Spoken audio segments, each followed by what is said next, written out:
गोकुळ दूध संघाच्या निवडणुकीची प्रक्रिया अंतिम टप्प्यात पोहोचत असतानाच राजकारणाचा पारा चांगलाच चढला आहे. गोकुळ दूध संघाच्या अंतिम मतदार यादीवरील हरकतींच्या सुनावणीला सुरुवात होण्याच्या तोंडावरच विभागीय उपनिबंधक देविदास मिसाळ यांची तडकाफडकी बदली झाल्याने खळबळ उडाली आहे. त्यांच्या जागी नारायण परजणे यांनी अचानक पदभार स्वीकारला. प्रारूप मतदार यादीवर तब्बल 600 ते 700 हरकती दाखल झाल्या असून आजपासून त्यावर सुनावणी सुरू होणार होती. दूध संस्थांचे प्रतिनिधी सकाळी 11 वाजता मिसाळ यांची भेट घेण्यासाठी कार्यालयात पोहोचले. मात्र ते कार्यालयात उपस्थित नसल्याचं सांगण्यात आलं. सहाय्यक निबंधक कृष्णा ठाकरे यांनी त्यांना आणण्यासाठी गाडी गेल्याचं सांगितलं. काही वेळाने प्रतिनिधींनी केबिनमध्ये पाहिलं असता मिसाळ यांच्या खुर्चीवर दुसरेच अधिकारी बसल्याचं दिसून आलं. यामुळे कार्यालयात काही काळ गोंधळाचं वातावरण निर्माण झालं आणि वादही पेटला. या संपूर्ण प्रकाराबाबत दूध संस्थांचे प्रतिनिधी विकास पाटील यांनी नाराजी व्यक्त करत यामध्ये अदृश्य शक्ती असल्याचं सांगितलं. दूध संघाच्या कच्च्या यादीवर हरकतीच्या संदर्भात कोल्हापूर जिल्हा दुग्ध विभाग AR ऑफिस या ठिकाणी 21 तारखेला शेवटची मुदत होती. त्या 21 तारखेपर्यंत ज्या कच्च्या यादीतील सभासद आहेत किंवा ज्यांची नावं आहेत त्यांनीच हरकती घ्याव्यात अशा प्रकारच्या सूचना ठाकरे साहेबांनी आम्हाला दिल्या होत्या.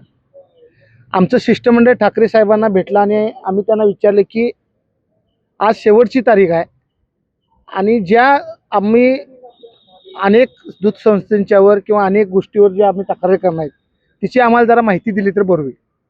तिने आम्हाला असं सांगितलं की जर कच्च्या यादीत नाव असेल त्या व्यक्तीलाच अधिकार आहे की एखाद्या व्यक्तीवर हे करायचं तक्रार करायचा.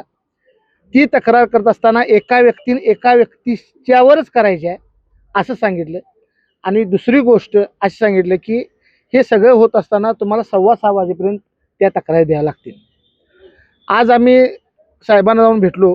सकाळी 11 वाजता मिसाळ साहेब आल्यानंतर येतील सुनावणीला आणि आज आपण भेटावं या उद्देशानं आम्ही सर्वजण जवळ जिल्ह्यातले 50-60 दूध संस्थांची ज्या अवसानात दूध संस्था गेल्या होत्या किंवा अनेक ज्या आता जे हिअरिंग आहे त्या दूध संस्थांच्या माध्यमातून त्यांचा सत्कार करावा आणि माहिती द्यावी आणि कायद्याच्या सहकार कायद्यानुसार आणि सहकार कलमानुसार या ठिकाणी तिची सर्व आणि न्यायालयाला अधीन राहून सर्व निर्णय व्हावेत अशा प्रकारची विनंती करायला आम्ही या ठिकाणी आलो होतो.